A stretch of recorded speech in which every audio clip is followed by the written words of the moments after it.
قلندر اولیاء قلندر اولیاء قلندر اولیاء احد ہینا احد سمندر مقام بھی لا مقام کے اندر احد ہینا احد سمندر. اعوذ باللہ من الشیطان الرجیم. بسم اللہ الرحمن الرحیم. کتاب لوح قلم جو حضور قلندر بابا اولیاء رحمۃ اللہ علیہ کی ایک عہد ساز الہامی تصنیف ہے، اس کا ہم مطالعہ کر رہے ہیں. آج ہم صفحہ نمبر 67 سے مطالعے کا آغاز کریں گے. اس کا عنوان ہے روح کی مرکزیتیں اور تحریکات. حضور قلندر بابا اولیاء فرماتے ہیں کہ لطائف کا بیان پہلے آ چکا ہے. روح کے 6 لطائف دراصل روح کی 6 مرکزیتیں ہیں جن کو بہت وسعتیں حاصل ہیں. اگر کسی کو لطائف کی ڈیفینیشن میں کوئی کسی قسم کا اشتباہ ہے تو وہ یہاں سے دور ہو جانا چاہیے کہ روح کے 6 لطائف دراصل روح کی 6 مرکزیتیں ہیں. یہ سینٹرالٹیز ہیں اور ان کو ہر ایک سینٹرالٹی کو، ہر ایک مرکزیت کو بہت وسعت حاصل ہے.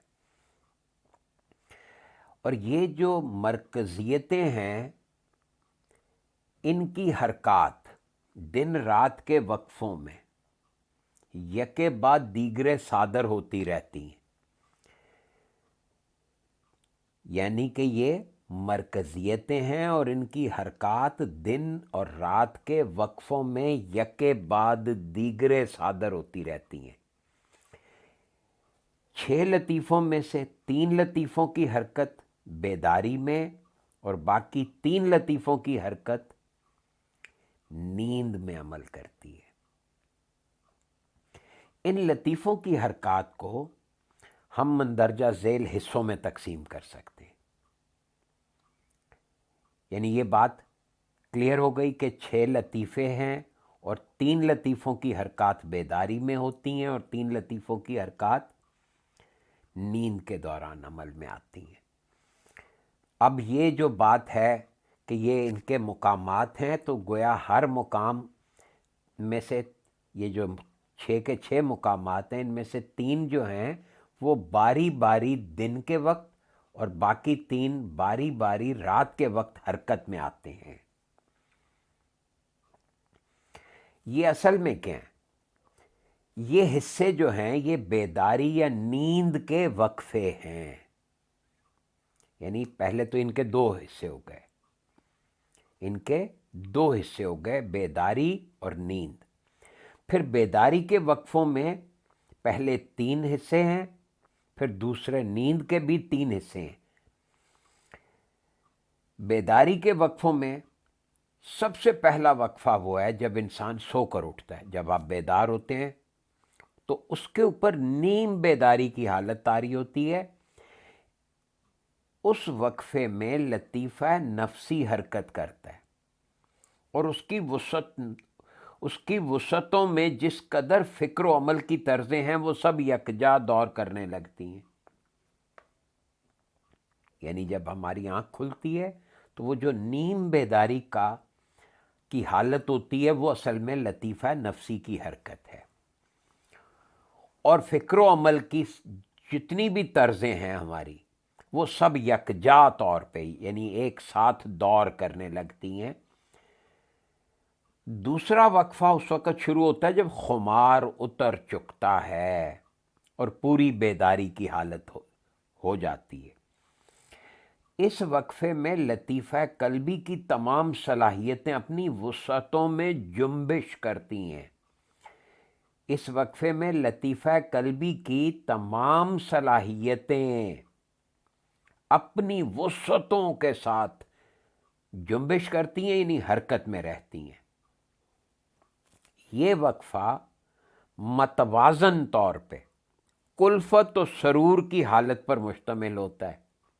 یعنی یہ جو بیداری ہے، جب خمار اتر چکتا ہے تو انسان یا تکلیف کا احساس کرتا ہے، کلفت تکلیف کو کہتے ہیں.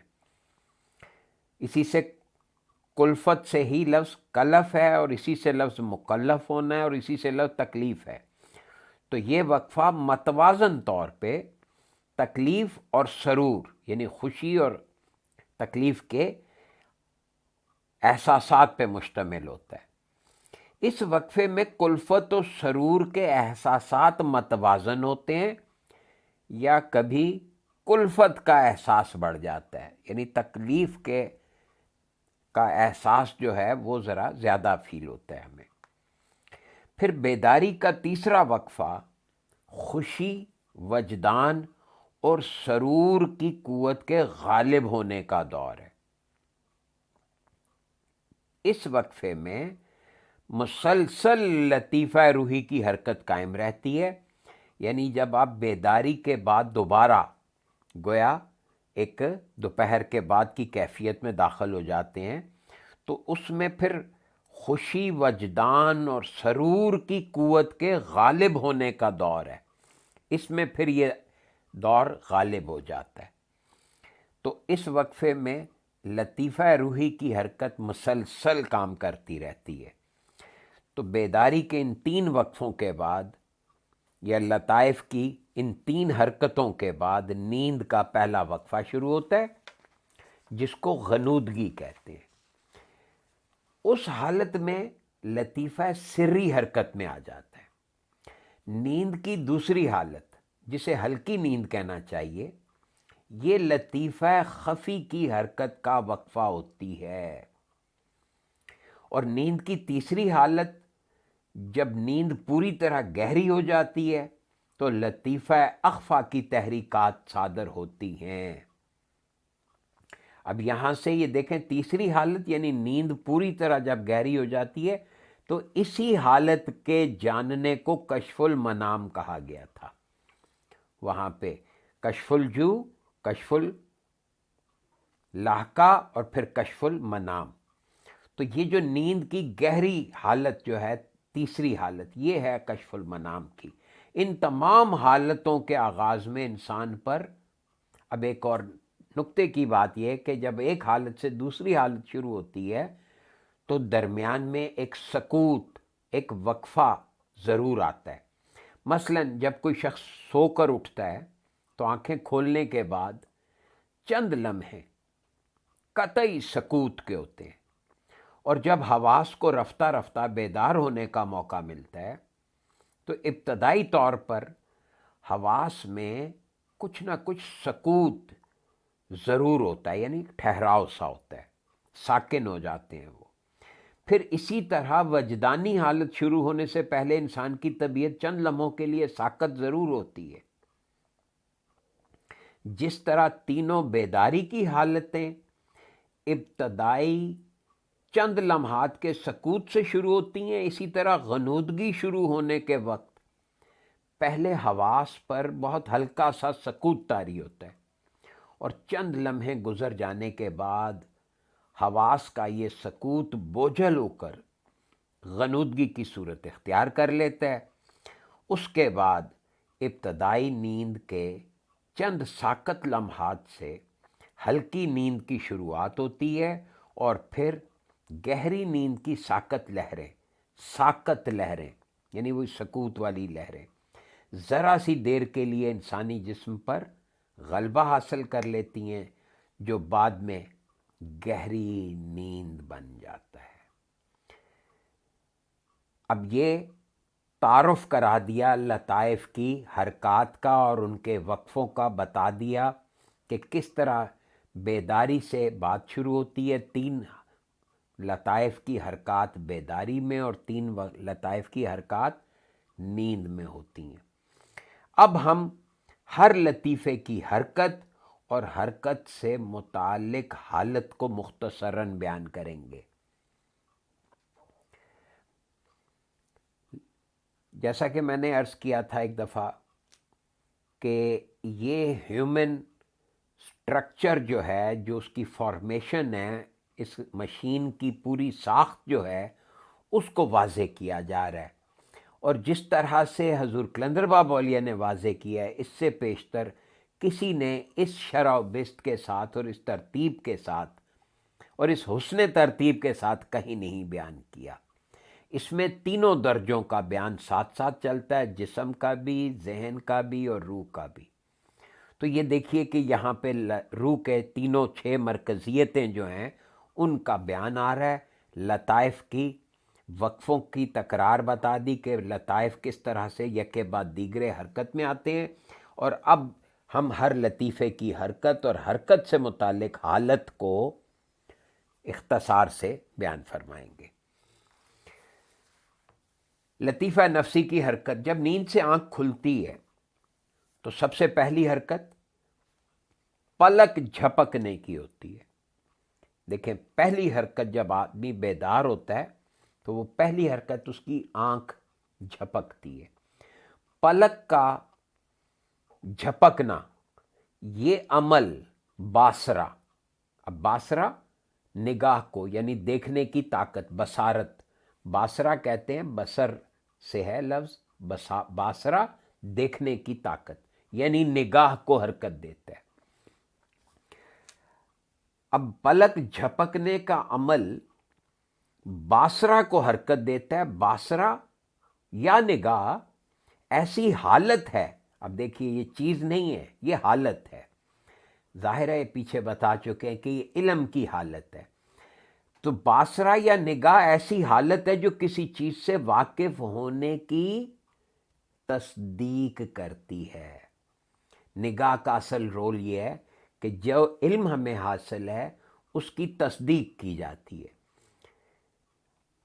اور وہ تصدیق کرتی ہے اس طرح کہ وہ چیز فی الوقت موجود ہے، فی الوقت یعنی اس وقت میں موجود ہے۔ یعنی ایک تو کسی چیز کا ذہنی طور پر وقوف حاصل ہے، اور یہ عمل تو حافظے سے تعلق رکھنے والی بات ہے، یعنی کسی چیز کو اگر ہم ذہنی طور پہ جانتے ہیں تو یہ عمل حافظے سے تعلق رکھنے والی بات ہے۔ لیکن جب حافظہ اپنی یادداشت کو تازہ کرنا چاہتا ہے یا کوئی بیرونی محسوس حافظے میں کسی یادداشت کو بیدار کرتا ہے تو اس وقت باصرہ جو پلک کے مسلسل عمل سے اس وقوف کے خد و خال اور شکل و صورت کو دیکھنے کے لائق ہو چکی ہے، اس کے سامنے ہونے کی تصدیق کرتی ہے۔ یعنی علم ہمارے اندر اس کے لیے موجود ہوتا ہے، باصرہ حرکت میں آ کر اس کی تصدیق کرتی ہے۔ آنکھ کھلتے ہی آپ دیکھتے ہیں کہ میں اپنے بیڈ روم میں ہوں، کہیں اور ہوتے ہیں تو کیسے زور کا جھٹکا لگتا ہے، میں کہاں ہوں، یہ آپ نے اکثر فلموں میں دیکھا ہوگا۔ تو یہ اصل میں نیند، لطیفہ نفسی کی حرکت شروع ہوتے ہی باصرہ تصدیق میں لگ جاتی ہے۔ پلک جھپکنے کا عمل، یہ عمل اسی وقت شروع ہوتا ہے جب لطیفہ نفسی میں حرکت آ چکا ہو۔ یہ ہے لطیفہ نفسی کی حرکت کا پتہ ہمیں پلک کے جھپکنے سے لگتا ہے، اور لطیفہ نفسی کی حرکت کسی چیز کی طرف رجحان پیدا کرنے کی ابتدا کرتی ہے۔ یہ لطیفہ نفسی کی حرکت اصل میں کیا؟ یہ کسی چیز کی طرف رجحان پیدا کرنے کی ابتدا کرتی ہے۔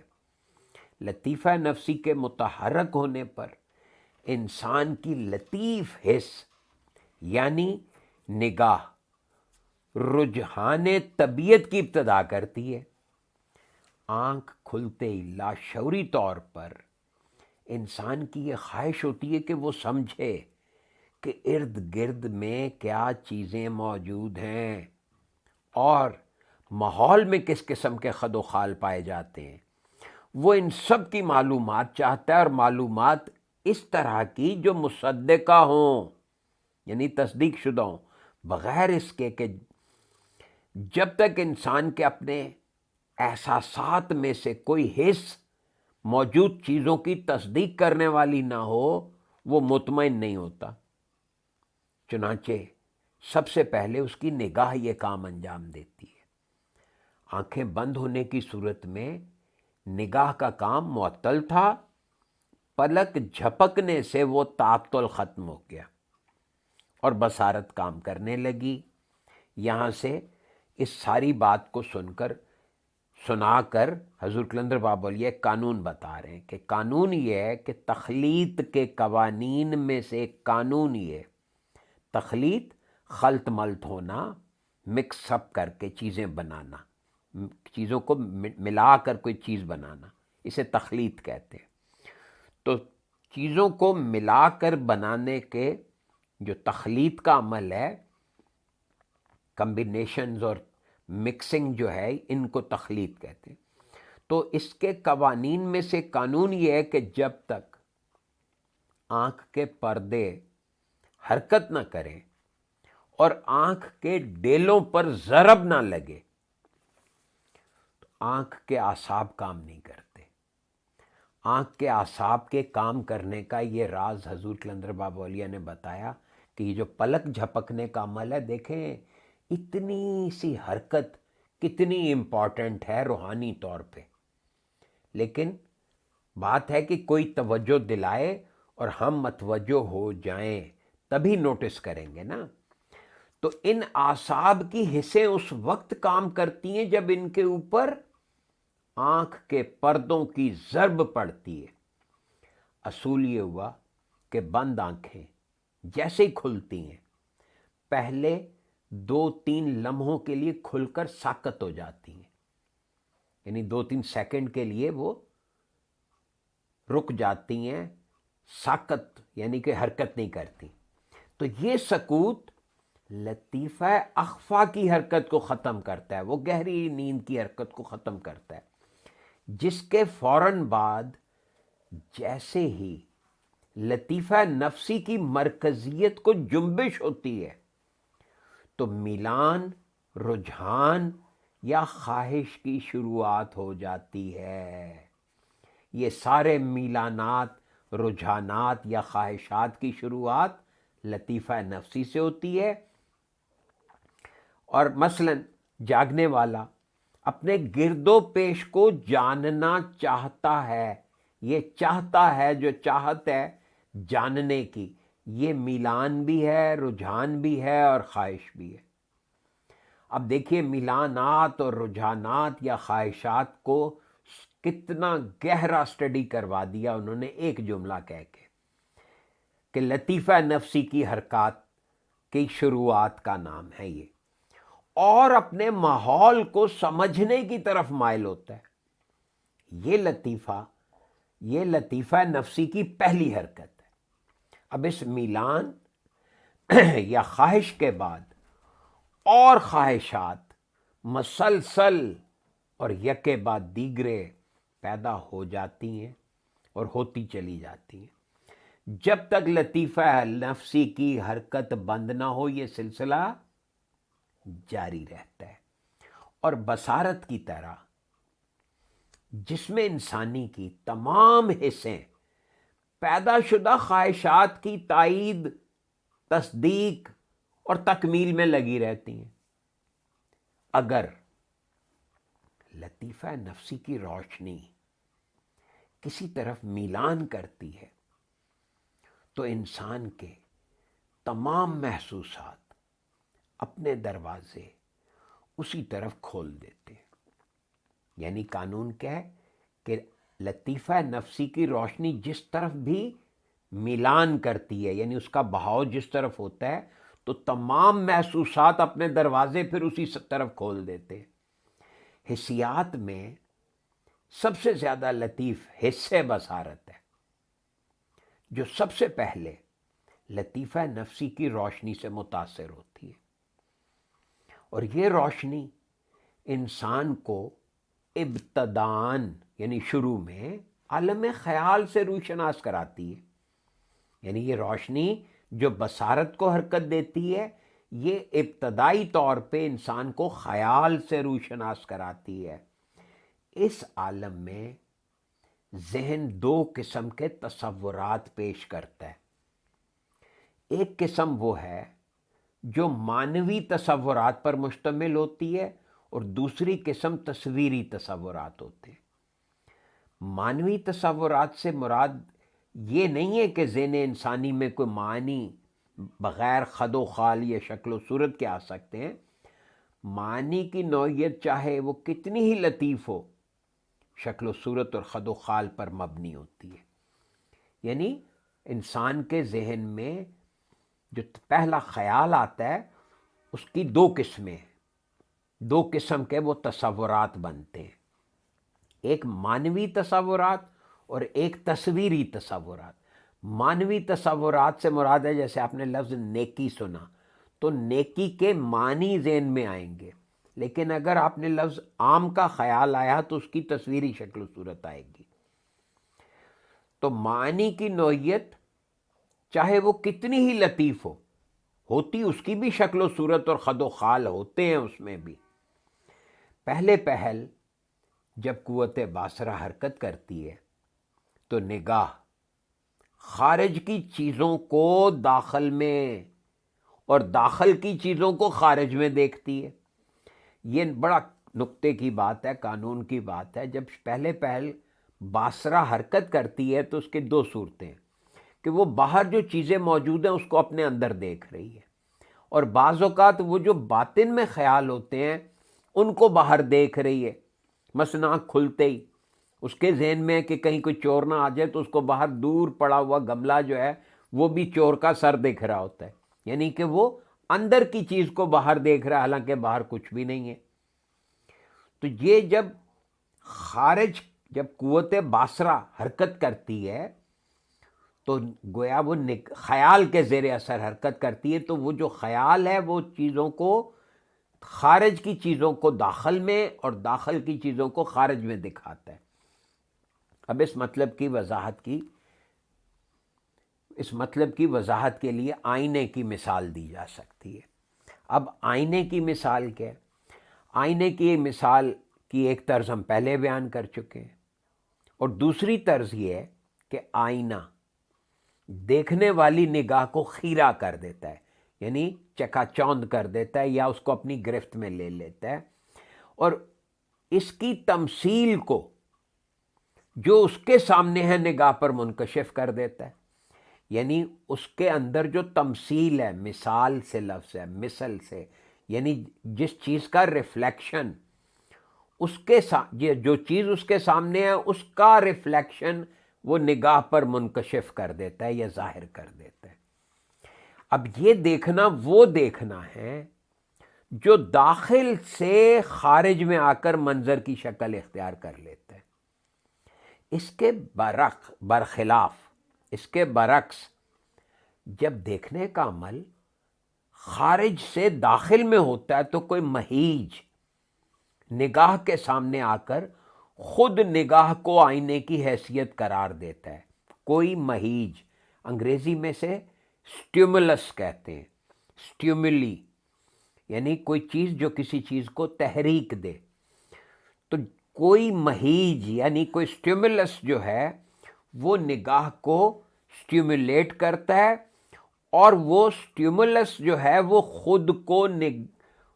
خود نگاہ کو آئینے کی حیثیت قرار دے دیتا ہے۔ یعنی اس صورت میں پھر نگاہ مادی آئینے کے بجائے خود ایک آئینے کی طرح کام کرتی ہے، اور اپنے خد و خال سے ذہن انسانی کو اطلاع بخشتا ہے۔ جب ان دونوں زاویوں میں نظر تحقیق کی جائے، یعنی ریسرچ کی نظر سے ان کو دیکھا جائے، تو یہ بات منکشف ہو جاتی ہے کہ ذہن انسانی ہر حالت میں آئینے کا کام انجام دیتا ہے۔ یہ غور کریں ذرا، چاہے آپ ڈائریکٹ دیکھیں یا انڈائریکٹ دیکھیں، چاہے براہ راست نگاہ جو ہے وہ کسی چیز کو دیکھے، یعنی جیسے آئینے کی مثال میں وہ ریفلیکشن کو دیکھ رہی ہے، یا براہ راست ڈائریکٹ کوئی ریفلیکشن اس کے ذہن کی سکرین پہ بنے، دونوں صورتوں میں ذہن انسانی آئینے کا کام کر رہا ہے۔ اور یہی وہ ذریعہ ہے جس سے روح انسانی اپنے تصورات کو تجسم کی شکل و صورت میں دیکھتی ہے، یعنی مجسم شکل و صورت میں دیکھتی ہے. یعنی کہاں دیکھتی ہے روح انسانی؟ ذہن کی سکرین پہ. یعنی ذہن انسانی آئینے کی طرح روح کو اس کے تصورات تجسم یعنی ایک مجسم حالت میں، جسم کی حالت میں، جسم کی شکل و صورت میں دکھاتا ہے. حاصل کلام یہ ہے، یعنی ساری گفتگو کا خلاصہ یہ بنا کہ ذہن انسانی میں اشیاء کی موجودگی کا لامتناہی سلسلہ قائم رہتا ہے. جس ذہن میں اشیاء کی موجودگی کے سلسلے کا قیام ہے، وہ ذہن لطیفہ نفسی کے انوار کی تخلیق ہے. نوٹ کریں، جس ذہن میں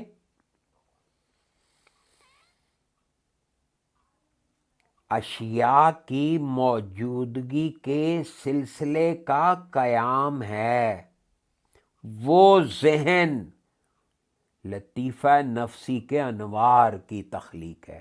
یعنی کہ یہ بتا دیا کہ ذہن بنتا کیسے ہے. وہ ذہن لطیفہ نفسی کے انوار سے تخلیق ہوتا ہے.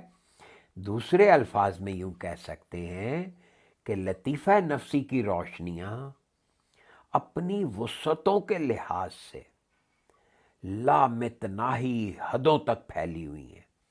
اگر ان لامتناہی روشنیوں کی حد بندی کرنا چاہیں تو پوری کائنات کو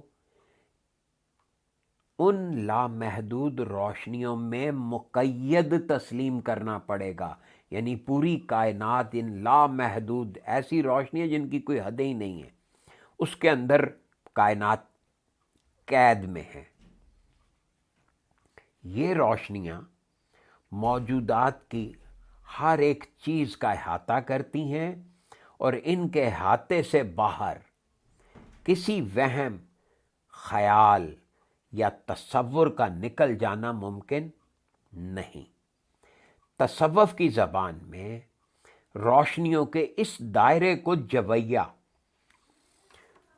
کہتے ہیں. جویہ میں جو کچھ واقع ہوا تھا یا بحالت موجودہ وقوع میں ہے یا آئندہ واقع ہوگا، وہ سب ذات انسانی کی نگاہ کے بالمقابل ہے. ذات انسانی، جسم کی نہیں، ذہن کی نہیں، ذات انسانی کی نگاہ کے مقابل ہے. خارج کے اندر جو کچھ موجود ہے، بیداری میں نگاہ اس کی تصدیق کرتی ہے. اگر نگاہ کی رسائی وہاں تک نہ ہو تو تصورات اس کے ہونے کی طرف اشارہ کر دیتے ہیں. اگر تصورات کی دسترس بھی وہاں تک نہ ہو تو خیال مانوی خد و خال میں اس کو پیش کر دیتا ہے. اگر کوئی چیز خیال کی حدوں سے بھی بالا تر ہے تو وہم کسی نہ کسی طرح اس کی موجودگی کا احساس دلا دیتا ہے. قانونی طور پر یہ ماننا پڑتا ہے کہ جویہ کی روشنیاں ذات انسانی کو لامتناہی حدوں تک وسیع کر دیتی ہیں. صاحبان شہود نے سلوک کی راہوں میں نگاہ کو جویہ کی تمام وسعتوں میں دیکھنے کے پر مجبور کیے. انبیاء علیہم السلام کی تعلیمات میں اس کوشش کا پہلا سبق دن رات کے اندر 21 گھنٹے 20 منٹ جاگ کر پورا کیا جاتا ہے. 21 گھنٹے 20 منٹ جاگ کر پورا کیا جاتا ہے. یعنی صرف 2 گھنٹے 40 منٹ سونے کی اجازت ہوئی. انبیاء علیہم السلام کی تعلیمات یعنی تفہیم، یعنی انبیاء کرام کی ساری تعلیمات تفہیم سے تعلق رکھتی ہیں. اور تو ان کا دوسرا سبق تاریکی میں طویل وقفے تک بغیر پلکیں جھپکائے نظر جمانا ہے. پہلے عمل کو تلوین یعنی یہ لگاتار جاگنا، اور دوسرے عمل کو استرخاء کہتے ہیں، یعنی تاریکی میں ٹکٹکی باندھ کے نظر جمانے کا عمل جو ہے اس کو استرخاء کہتے ہیں۔ حضرت اویس کرنی رضی اللہ تعالیٰ عنہ کے مکان پر جب ابن حشام ملنے کے لیے گئے تو انہیں 72 گھنٹے یعنی 3 دن اور 3 راتیں انتظار کرنا پڑا۔ مسلسل 72 گھنٹے نوافل پڑھنے کے بعد حضرت اویس کرنی رضی اللہ تعالیٰ عنہ نے یہ دعا کی، بار الہی میں زیادہ سونے اور زیادہ کھانے سے تیری ہی پناہ مانگتا ہوں۔ ایک صوفی اس طرح مسلسل بیدار رہ کر اپنے اندر شہود کی قوتیں بیدار کر لیتا ہے۔ یہ ہے سارا راز کہ کس طرح سے شہود کی قوتوں کو بیدار کیا جاتا ہے، اور شہود کی قوتیں مطلب مشاہدہ کرنے کی قوتیں، یعنی اپنی نگاہ سے کام لینے کی قوتیں وہ بیدار کر لیتا ہے۔ میرا خیال ہے کہ ہم یہاں پہ رک جاتے ہیں، کیونکہ پھر اس سے آگے ایک دوسرا چیپٹر شروع ہوگا۔ تو آپ سب حضرات کا بہت شکریہ کہ آپ نے اس مطالعے میں شرکت فرمائی۔ اللہ تعالیٰ آپ کو اس کتاب کی جو کنٹینٹس ہیں، جو اس کے مندرجات ہیں، اس کی تفہیم کا مزید ذوق و شوق عطا فرمائے، اور اللہ تعالیٰ آپ کے علم میں اضافہ فرمائے۔ آمین۔ اللہ حافظ۔